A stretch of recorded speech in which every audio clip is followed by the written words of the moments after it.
Hi there. Welcome to Oaklandside 510. I'm Darwin Bondgram, Oaklandside's news editor. This weekend, Oaklandside's reporting directly led to a major shakeup at City Hall. The resignation on Sunday of Oakland's city administrator, one of the most powerful figures in the city. This is a big story, and I'm joined by the two reporters who broke it, City Hall reporters Eli Wolfe and Natalie Orenstein. They'll explain who City Administrator Jestin Johnson is, what the city administrator does, how we got our hands on the text messages that forced Johnson to resign, and what this means for Oakland. Later, I'll tell you about how more Oaklanders are riding buses and trains while gas prices rise, AI in Oakland classrooms, a deadly East Oakland crash, the new barbecue restaurant Saint Smokehouse, and more. First, a word from a local organization supporting this show. Today's episode is sponsored by the owners of Jack London Square, Oakland's waterfront, right at the edge of the estuary. Whether you're catching the Sunday farmers market, grabbing dinner with a bay view, or just taking a walk past the historic Heinhold Saloon, Jack London Square is where Oakland meets the water. With restaurants, live events, the ferry to San Francisco, and more, it's Oakland's only publicly accessible waterfront destination. Come see what's happening. Visit jacklondonsquare.com.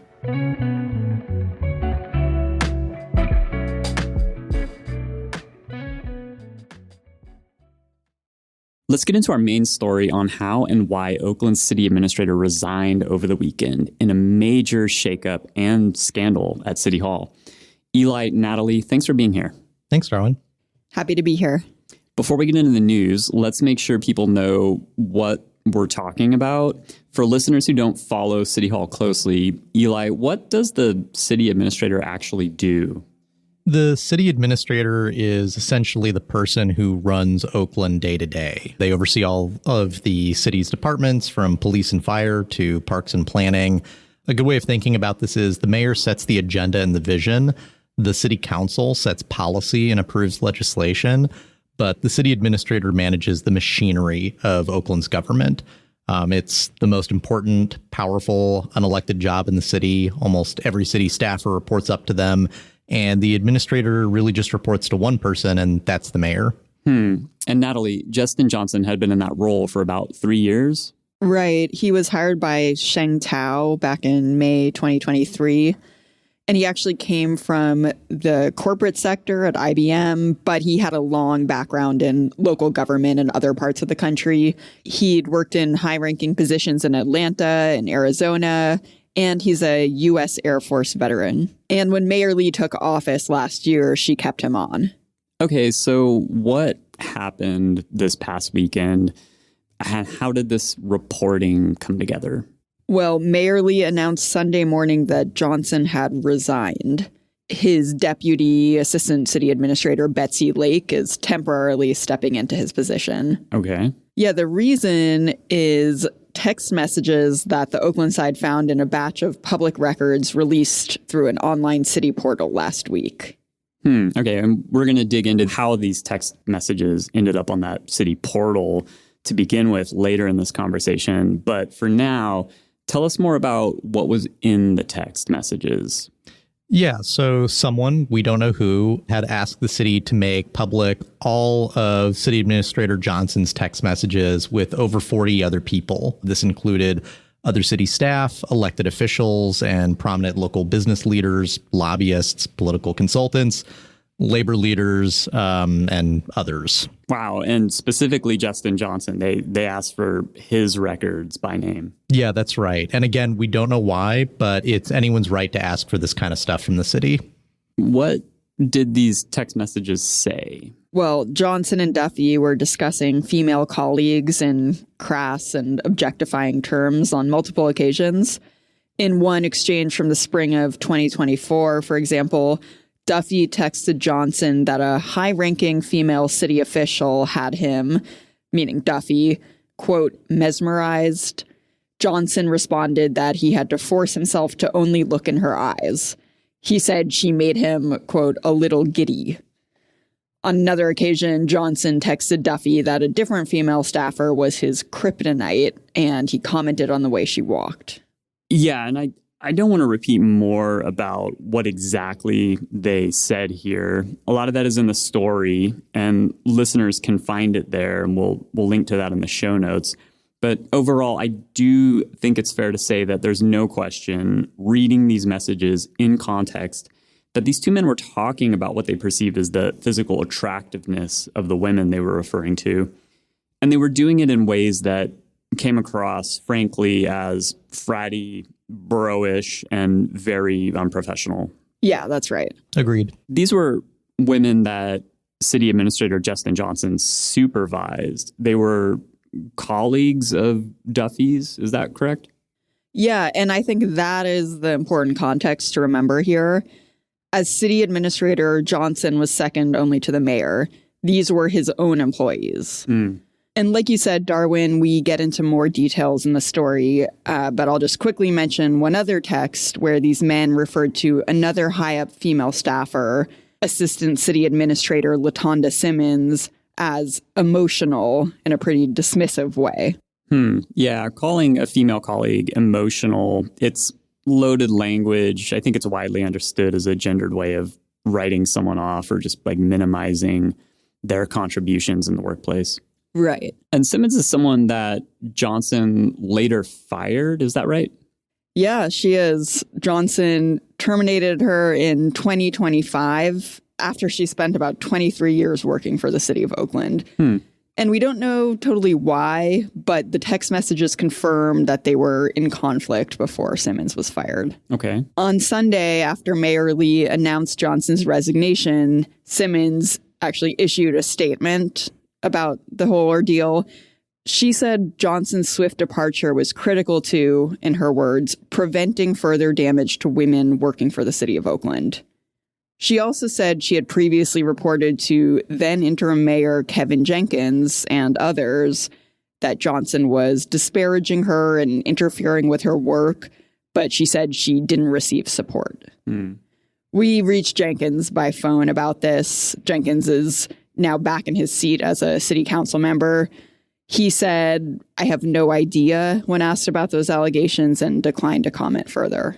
Okay. Well, tell us about how Mayor Lee has responded in this case.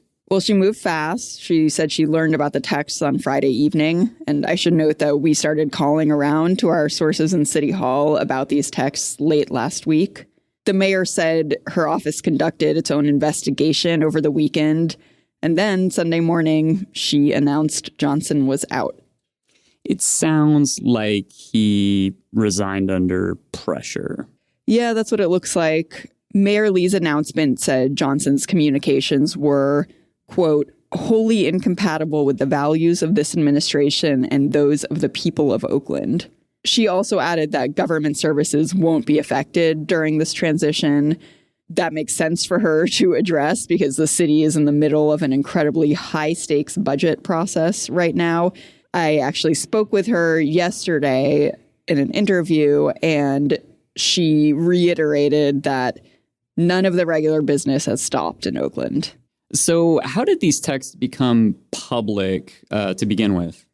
Yeah, so that is sort of a mystery. Anyone can submit a formal request to the city for certain kinds of information that are supposed to be made available to the public if someone asks through the California Public Records Act. Yeah, okay, right. And listeners, if you want to hear more about that state law, check out our episode from September on how Oaklandside fights for freedom of information in Oakland.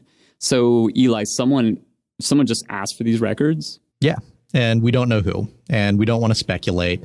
Though, of course, if someone has information about that, we'd love to hear from you. You know how to get in touch with us. We do know that whoever asked for these records suggested that Oakland hand over texts that had already been, quote, collected to respond to the grand jury subpoenas.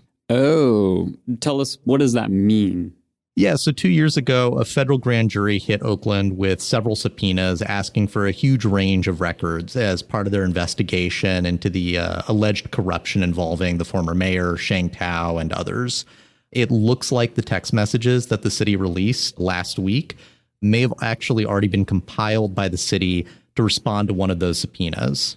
Is that legal, what you're talking about? Probably not. but California's public records laws aren't very strong, so delays like that are pretty common. And we found that the city and its elected officials regularly flout these legal deadlines. So anyway, on Tuesday, May 12th, the city finally uploaded this huge file containing all of these text messages.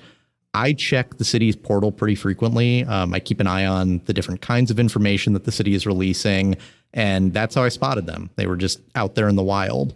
So Natalie and I start going through these records. We're reading through every page. That's the work you got to do. You find the records, and then you just have to sort through them very carefully.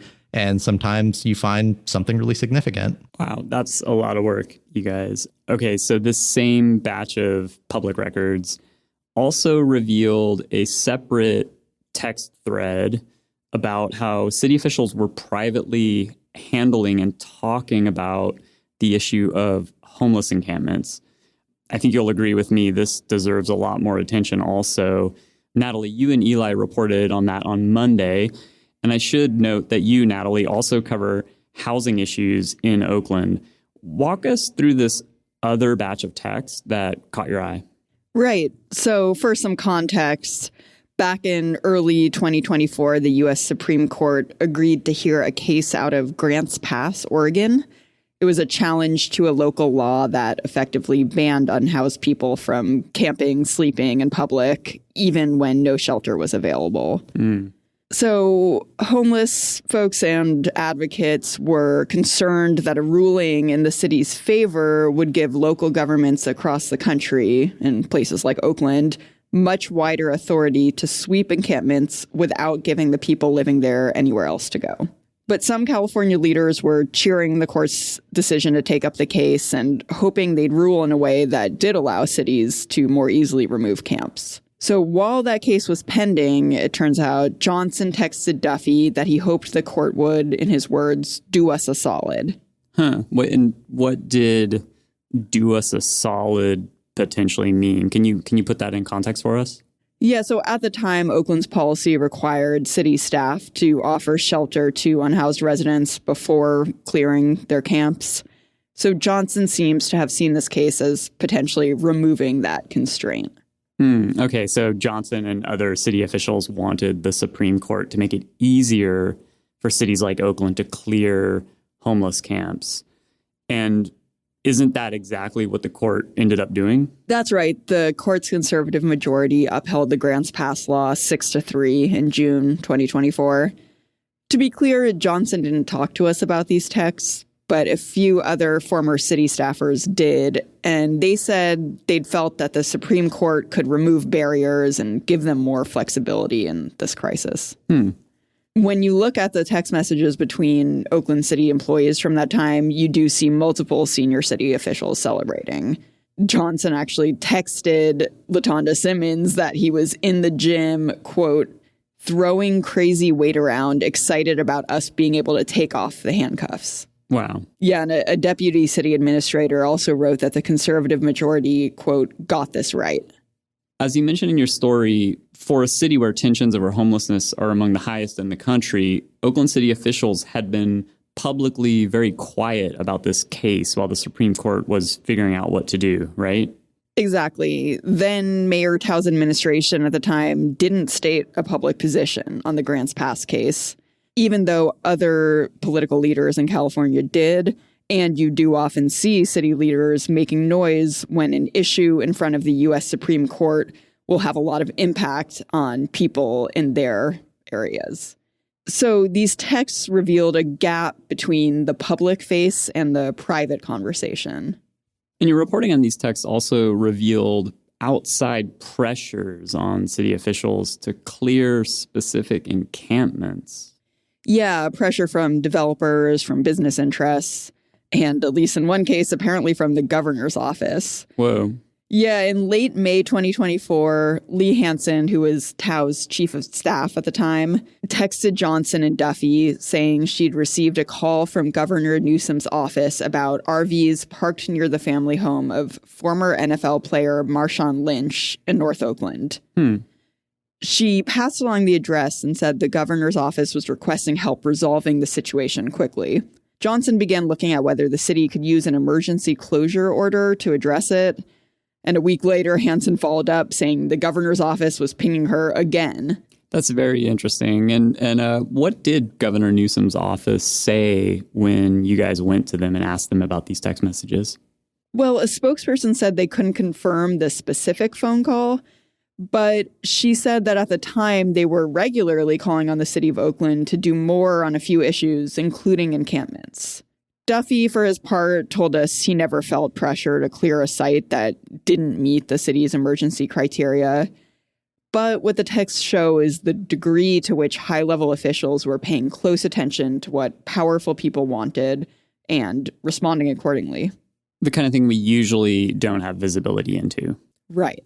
Let's zoom out now. Eli, before all of this came to light, how was Jestin Johnson perceived? How should we think about his 3 years in the role of city administrator? Yeah, Johnson came in during a genuinely brutal stretch for the city. There have been historic budget deficits over the last few years. The city has been struggling to hire. At many points in the last 3 years, about 20% of city jobs have been vacant at any given time. Johnson oversaw layoffs and then reversals of layoffs. He navigated multiple rounds of budget cuts. He weathered a period where the mayor who hired him was indicted on corruption charges. The city administrator is an incredibly hard job under any circumstances. That said, there were things that raised questions along the way. Oakland repeatedly failed to publish legally required contract transparency reports during Johnson's tenure. He fired Simmons in 2025 in circumstances that were never fully explained publicly. Other senior leaders left under his tenure. And now these texts reveal how he was operating behind closed doors in ways that the public had no way of knowing. What does this moment say about Oakland's city government right now? Yeah, Oakland is in the middle of its budget cycle, and it needs to make major adjustments. There's a high-stakes ballot measure that city leaders are relying on to raise millions of dollars in new revenue, and there will be an election for mayor and city council seats in the fall. And now Oakland needs to find a new city administrator. Again, this is the most powerful position in the city after the mayor, and the most powerful job you can get without being elected. That's a lot to absorb at once. But we shouldn't lose sight of the women in these texts, the ones being discussed and who continue to work in Oakland city government. We reached all of them. 2 of them declined to comment. We've chosen not to name them so far. That will change if they decide to speak with us. But listeners should know that they're very high-level employees. They're very experienced. They carry major responsibilities. And it's frankly shocking to hear their colleagues talking about them this way. I know you've both heard from sources over the years, and again this week, that gender-based harassment is a real issue at several levels in Oakland government and across a number of agencies and departments. We should keep digging into that. Right. And something else worth mentioning is that Johnson is just the latest high-ranking city official to be ousted due to fallout from the FBI's corruption investigation. After the feds subpoenaed Oakland for records, lots of those records ended up on Oakland's PRA portal, revealing frank and sometimes controversial conversations. Last year, Lee Hansen, Tao's former chief of staff, was fired after the city published other records that it handed over to the federal grand jury. Those included notes Hansen took that referred to Black people as, quote, tokens. Reasonable people can disagree about what exactly Hansen meant by that. She has said that that comment was taken out of context. But the point is, she lost her job, and her notes becoming public as part of the FBI investigation played a role in that. An unintended consequence, but still a consequence. Yeah. And it's not unreasonable to think that more records could surface at some point and more heads could roll. I think this story reminds us that public records matter. You know, these texts existed and they were subject to disclosure. And when they came out, they revealed things about how our city government operated and how city officials talk to each other when they think no one is listening. And residents had no other way of knowing that. That's exactly what this kind of reporting is for. Eli, Natalie, thank you both. This was important work. Thanks, Darwin. Thank you. You can find all of this reporting at oaklandside.org. We'll link to everything in the show notes.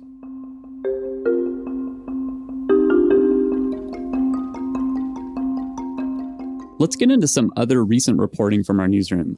There's more in the full stories, which we'll link to in the show notes. You can always find everything at oaklandside.org.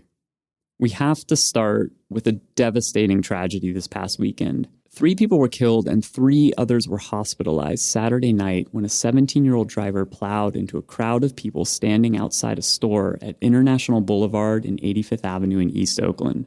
According to Interim Police Chief James Beer, the driver was traveling northbound on 85th Avenue at more than 50 miles per hour. The young man tried to make a left turn onto International and hit the crowd, as well as a cyclist who was passing by on the sidewalk. Police later arrested the driver, and Chief Beer said OPD has submitted the case to the Alameda County District Attorney's Office for review. The DA said Wednesday that she is pressing charges. When the Oaklandside visited on Monday, community members had set up a makeshift memorial at the corner. Among those killed was James Robert Dixon Jr., known to friends as Frog for First Real Original Gangster. The second victim, the cyclist Miguel Sanchez, had immigrated from Mexico and ran a food truck business nearby. The third, Charles Blackman, was a Vietnam War veteran who was often seen navigating the neighborhood in a wheelchair. Workers at a nearby laundromat told our reporters they continue to see people driving at dangerously high speeds on International Boulevard, even after the city installed bollards 2 years ago to try to slow traffic. Rosalind Romero and Jose Formoso have the full story at oaklandside.org.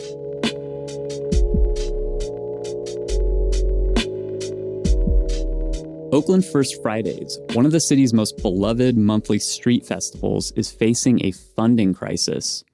Festival organizers say a media narrative falsely linking after-hours, off-site violence to the festival has made it far more difficult to attract sponsors and other forms of funding. Festival coordinator Vanessa McGee points out that the festival wraps up before 10 p.m., but news coverage often falsely links violent incidents to the festival that happen hours later at different locations. Each monthly event costs tens of thousands of dollars to produce, funded through a combination of community donations, grants, company sponsors, and vendor fees. The festival has also received some in-kind city support for things like police services and fire permits, but a city grant program that had been a major funding source ended in 2024. The festival staff has shrunk significantly in recent years, and organizers say they're not sure how long they can keep going without more funding. Our story has information on how to donate and volunteer. That's by Azucena Racia at oaklandside.org.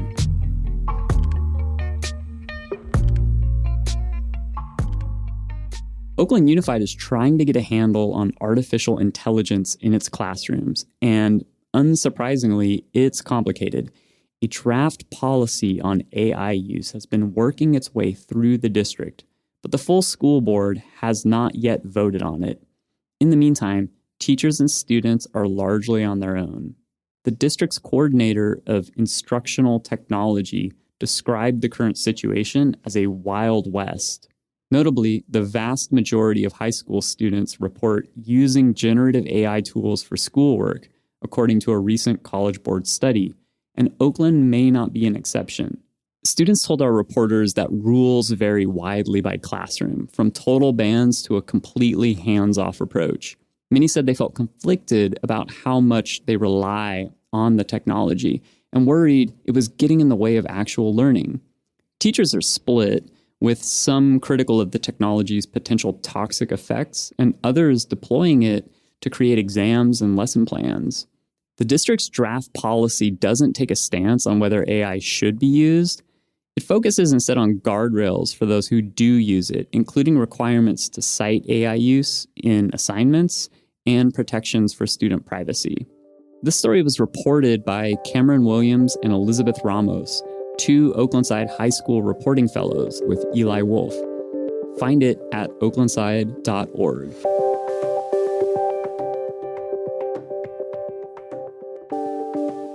Some good news on the transit front. AC Transit announced last week that it is finally seeing an increase in ridership for the first time in a long time.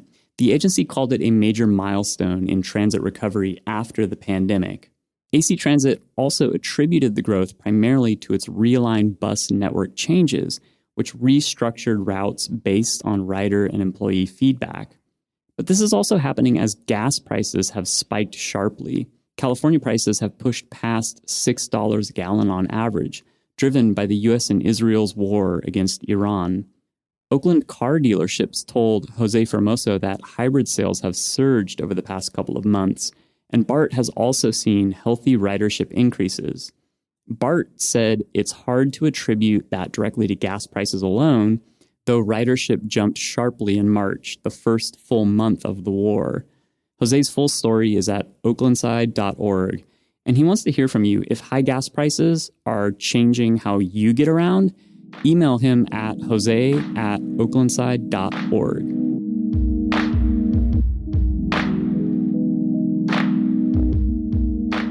Here's a somewhat counterintuitive housing story. Oakland's Planning Commission has been canceling meetings at a striking rate. Last year, nearly half of full commission meetings were canceled, and close to 2/3 when you include committee meetings. But get this, most of the meetings were scrapped simply because there was nothing on the agenda to discuss. And according to planning commissioners and city staff, this could actually be a sign of progress. California has been pushing cities to make more building permits available over the counter, meaning developers can get approval without going through a lengthy public review. Last summer, Oakland made it much easier to build mid-size apartment buildings, so long as they meet new design standards. More planning code changes followed. Fewer public hearings, faster approvals.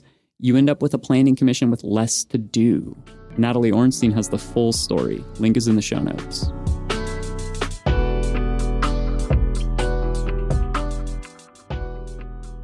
And finally, some food news. Saint's Smokehouse, a new barbecue spot in downtown Oakland, is generating serious buzz and serious lines forming before it even opens its doors. Chef Rashad Armstead, who won an episode of the Food Network's Chopped back in 2019, quietly opened the restaurant as a weekend pop-up last November. He's now open Wednesday through Saturday on 13th Street downtown. Armstead is self-financing the operation and doing much of the work himself. Smoked brisket, pork ribs, mac and cheese, collard greens, all made from scratch. He's building toward a grand opening slated for June. Momo Chang has the full story and photos at oaklandside.org through our food reporting from East Bay Nosh. All right, that's it for headlines. We'll link to all of this in the show notes. That's this week's episode of Oaklandside 510. You can find all the stories we talked about today and all of our other recent reporting at oaklandside.org. Sign up for our daily newsletter to get our reporting delivered straight to your inbox. If you haven't already, leave us a review on Apple Podcast. We love reading those. This episode was produced by Mark Nieto and hosted by me, Darwin Bond-Graham. On behalf of our entire newsroom, thank you for showing up for Oakland. We'll see you next week.